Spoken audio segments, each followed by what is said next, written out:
Welcome everyone to Dr. John Bedker's Leadership Podcast, the podcast focused on leadership. The episode will begin shortly. Thank you so much for tuning in.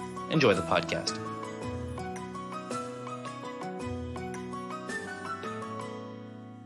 Today we're going to talk about compassion, and in particular, compassionate leadership. It's often given what I think is a bad rap as a soft leadership skill. Soft skills doesn't sound good, doesn't sound tough, challenging, doesn't sound right.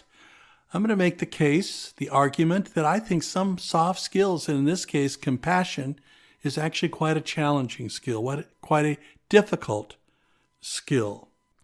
Now, the more traditional hard skills, if you will, those areas of business school that we all had to pay attention to and are very important, things like finance, accounting, learning how to understand, reason, analyze, and make decisions based upon an income statement or a balance sheet. Now, these skills are more technical. They are more hard skill, if you will. But today we're going to talk about this soft skill, which I think, again, is quite a challenging skill for each of you as leaders. Okay, so let me begin by saying welcome. As always, I am so happy you've all tuned in to the Dr. John Bedker Leadership Podcast. I am your host, John Bedker. And as I've already mentioned, we're going to talk about compassion today. I think in this day and age, at this time in our world, it's a very important discussion to have and something for you as leaders to think about. Well, we're in the midst of just finishing up, I should say, on a global pandemic. Still have after effects, still have people getting coronavirus. Economic volatility, a whole bunch of that. And we certainly watch with incredible interest economic issues, not only here in the United States, but globally as well. Natural disasters, climate change is having a significant effect, and we see the results, the consequences of natural disasters often, frequently in our news. Certainly we would not want to exclude things like civil and political unrest. Holy cow. Yes, we live in a time of distinct civil and political unrest. So in all of this tumultuous and chaotic world that we are all living in and needing to lead in, what can we do? Well, we can do all kinds of things, and we need to do many. Let's be clear. This is not a cure-all, a one-of, but it is an important component, and that component is a demonstration of compassion in your leadership practice. Now, most people think that you have to make this choice, almost like a binary, right? You have to either be this great human being, a compassionate human being, or you have to be this tough, and it's seen as effective leader, that this toughness is what brings your effectiveness. We have to choose one or the other, kindness or toughness. And the case is, no, it is not binary.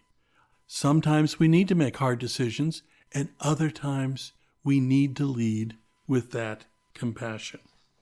Okay, so there's been a bunch of data on this. I'm so happy to say, as you know, I love data. There's been some great work, some great research, and some books. Let me start in the beginning by talking about this book called Compassionate Leadership, and it is by two authors, Rasmus Højgaard and Jacqueline Carter. It came out in 2022. It's a book, again, on compassionate leadership and how to do hard things in a human way. So there you go, the argument I was making in their title. Well, their data is from thousands of leaders, employees, and companies in over 100 countries. They found that when leaders bring that right balance of compassion and wisdom to their job, to their challenge of leadership, that they get much higher levels of employee engagement, of employee performance, employee loyalty, and just general well-being. That workplace is more fun. It's more enjoyable. And they have rich examples in their book. I won't begin to go over all of them, but companies like Netflix, IKEA, Unilever, a lot of companies, both nationally and internationally, where this data is over and over confirmed. So there's just a quick intro to one piece of information and data. So let's talk about what it is. Understand the definition of terms, always important. And on this, I'm going to call upon an article from Forbes, the author, Laurel Donnellan. She's a contributor at Forbes. She's written a recent article in September 28th, 2022. And she starts off by saying, compassionate leadership is the practice of using your head and your heart to inspire and influence people so that they, in turn, can inspire and influence others. Compassionate leaders use their influence to positively impact themselves, others, and our world more generally. So, compassion fuels a positive change. And heaven knows, in that intro that I gave about the myriad of problems in our country, which I spoke about globally, and you know locally, particularly what's going on in your neighborhood, it gives the leader in your organization an advantage to know more about this leadership core competency, compassion. I mentioned there's a lot of research, data that has been done to say, is there anything to this? Is it a benefit, or should just the tough guy, the more effective guy, win? Well, no. I said that in the beginning, but here is some additional data, some additional research from current times. 1, compassion positively impacts productivity, employee and customer retention, both important, profitability, and financial performance. Wow.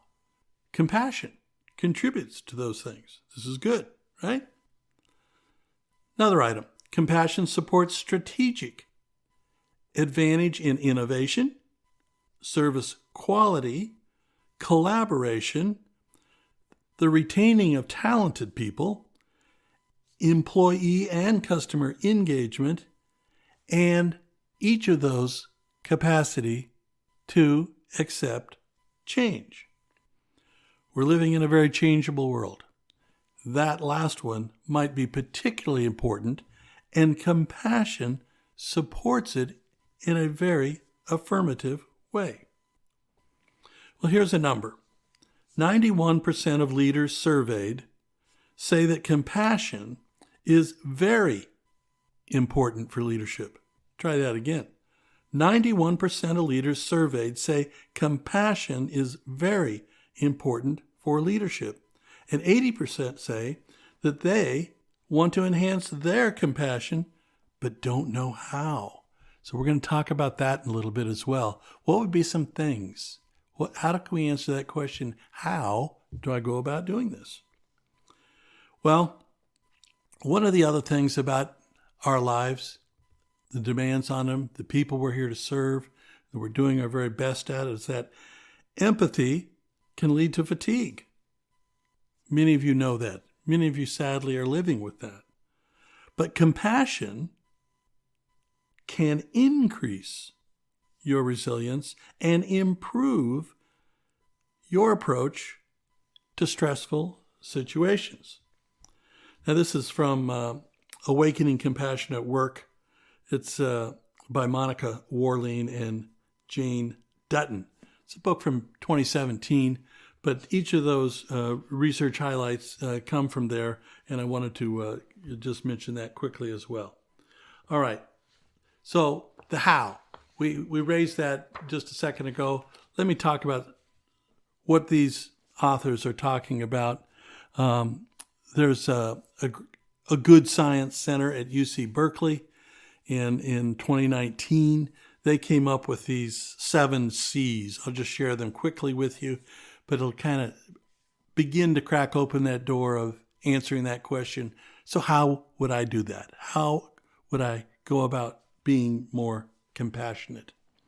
Well, first they say to be contemplative. Take some time, pause, and deeply reflect. You will come out more compassionate through reflection and contemplation. Now, those of you that are regular listeners know that I've done an entire podcast on reflective practice and the values and benefits to leaders. Here, UC Berkeley's calling it contemplative. Second, to be curious. To learn and listen, there's a key word, learn and listen proactively. Now notice that the word reactively does not appear in that sentence, and that's intentional, I believe. This curiosity is another one of those components that would enable you to be a more compassionate leader. Be curious, learn and listen. Confidence. Believe in the vision and the people you serve. Be confident about that. Don't be hesitant. Don't be reluctant. Be confident. About collaborative. Empowering stakeholders to use their strengths to be leaders. Let them not only participate, but own a piece of the pie, right?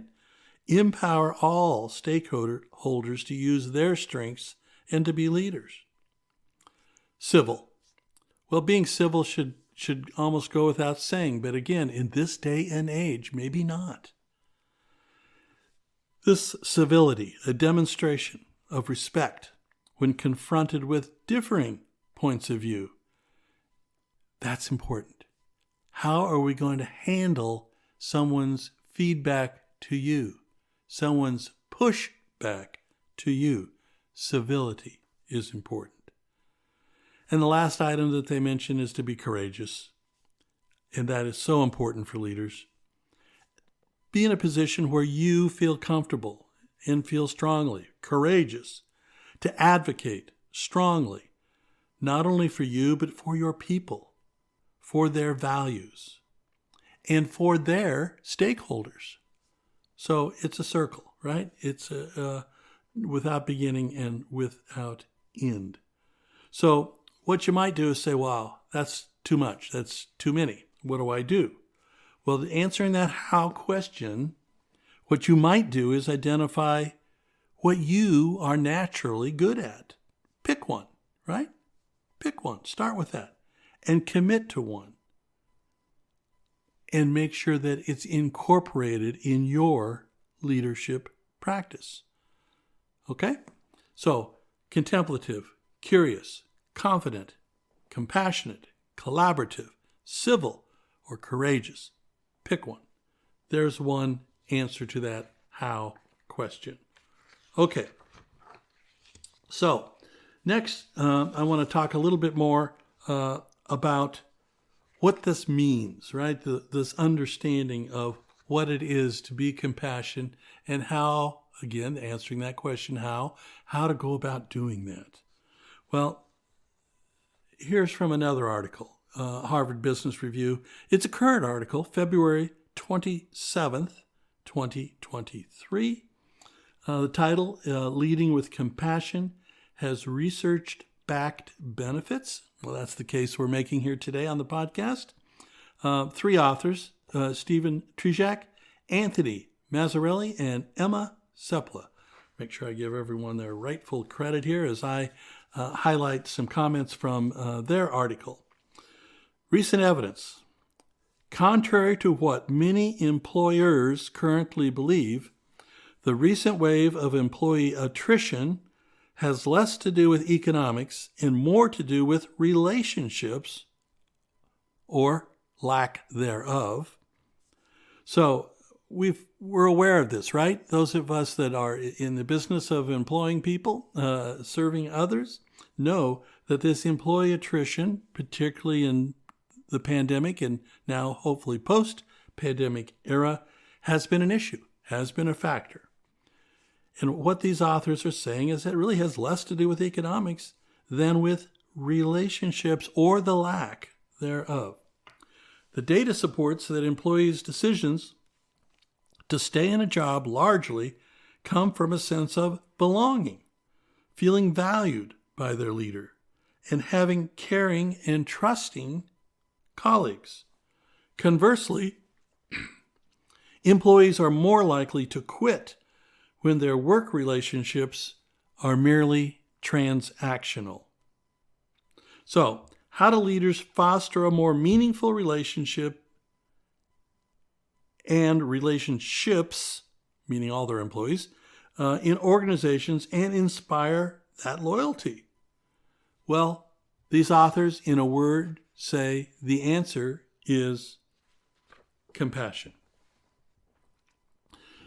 These researchers define compassion as an emotional response to another's struggles that involves an authentic desire to help. So, talk about these words. They sound close, but I'm going to make some distinctions here in the next minute or two. And I think these distinctions are important, so please capture. Excuse me. Empathy. Now, that's the sensing, the feeling, the detecting, understanding component, if you will. But compassion goes beyond empathy. So don't equate the two. We have to distinguish between the two. Compassion goes beyond empathy by also taking responsive action. These authors say, think of it like this. Empathy plus action equals compassion. One more time. Empathy plus action equals compassion. Okay, so let's talk about that and how it can help you advance your professional success. Well, these authors in Harvard Business Review say, well, the old school theory that looking out for number one, that's in quotes, right? Looking out for number one will get you the corner office is not actually supported by the evidence. In a longitudinal study from the University of California, Berkeley's Haas School of Business, the authors used validated research scales to assess the personality traits of people entering the labor market. After 14 years in controlling for demographic and corporate factors, those who were selfish, aggressive, and manipulative were less likely to move up the ranks. Well, that right there caused you to pause and say, what? Really? No, I thought just the opposite. The authors say, instead, those who were generous and agreeable were more likely to be promoted to a position of power. A University of South Carolina study that surveyed representative samples of the general population in the United States and European countries across a wide range of income levels found that people with, in quotes here, pro-social motivation, and by that they mean those who are kinder and more generous, pro-social motivation, kinder and more generous people. Those folks tend to have higher incomes compared to selfish people. Well, that causes you to pause, doesn't it? A Canadian study assessed the personality traits of nearly 3,000 kindergartners and followed them for 30 years. They found that among men, independent of IQ and family background, those who showed the most kindness to others in kindergarten had significantly higher annual earnings compared to those who were aggressive or oppositional. One more time. Those who showed the most kindness to others in kindergarten had significantly higher annual earnings compared to those who were aggressive or oppositional. So, of course, you're listening to this podcast and you're saying to yourself, wow, if kindness is this great way to get ahead, maybe what I'll do, and this is quoting from the article again, I'll fetch coffee and write birthday cards for everyone at work and watch my star rise. Exclamation mark in the article. Not so fast. Research also shows that motives do matter. If you display kindness or compassion to others for strategic or selfish reasons, you might as well forget it. Research shows that you have to be authentic and altruistic, not self-serving. If you are, it won't work. So, here's their conclusion. Instead of thinking give to get, the data supports a mindset of live to give. Talking about giving compassion. So here's another author, Simon Sinek. He talks about this similarly, and he describes leaders focus less on being, quotes here, in charge, end quote, and more on taking care of those who are in their charge. That's the sign of a compassionate leader. So what happens is we can't undersell this notion of soft skills. And in this case, the notion of compassionate leadership core competency as one of your important leadership core competencies. Compassion is researched, it's scientific, it's absolutely verifiable that its impact to you, your people, and your organization is real. But it requires you to be real as well, to be authentic, to be genuine in your exercise of compassion. If you are doing it, as these articles have made clear, in an unauthentic way, a non-altruistic way, those that you serve will see right through it. And it not only will not work, it may work adversely against you. So, identity is important. Who we are, our true selves, is absolutely critical in our leadership journeys. Looking for that good within us, I believe we all have it. Look for that good within us. As the one piece I mentioned earlier said, contemplation, reflection, looking in that interior self, that interior person. Take the time to do that. Another one being just curious, listening actively, intently to others, hearing what they're saying, not just the words, but the meaning behind it. There are many ways for you to embrace the idea of compassion in your leadership. That's the message for today, folks.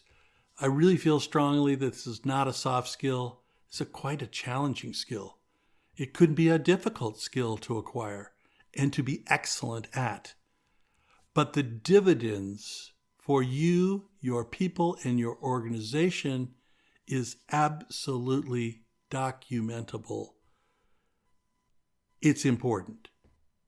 Let's think about being more compassionate in the exercise of our leadership. All right, everyone. Thank you again. We'll talk soon. Take care.